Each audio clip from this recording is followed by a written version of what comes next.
ดินถิ่นไกลเหลือตาอยู่สุดหน้าผายังมีดอกฟ้า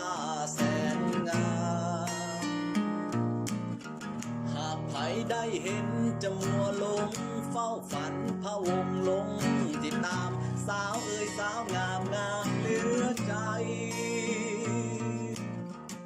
งามจริงดังคำเข้าสมหากได้เดินดงซึ่งสมกับน้องสมใจอ้ายขอไฟฝันแต่นางเดียวบอกขอท่องเที่ยวยิ่งอื่นใดเฝ้าแต่ลงไหลไฟฝันใจปองโอ้กุหลาบสวรรค์แห่งเมืองปากสันที่อ้ายไฟฝันหมายปองใจหวังอยู่เพียงประคองกุหลาบเป็นสีดังทองเมื่อยามแสงส่องจากพวงสุรี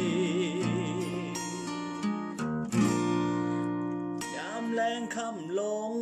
น้ำสั่นโอ้บริคันน้ำสั่นไหลผ่านสายดีและเห็นหมู่สาวเจ้าล้อมลอยหมู่หมาใหญ่น้อยลอยลิ้นทีสิ้นแสงสุริสาดสีแสงจันทร์โอ้กุหลาบสวรรค์แห่งเมืองปากสันที่อ้ายไปฝันหมายปองใจหวังคู่เคียงประคองกุหลาบเป็นสีดังทองเมื่อยามแสงส่องจากดวงสุรี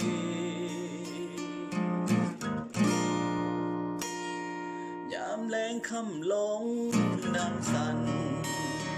โอ้บริคันน้ำสั่นไหลผ่านสายดี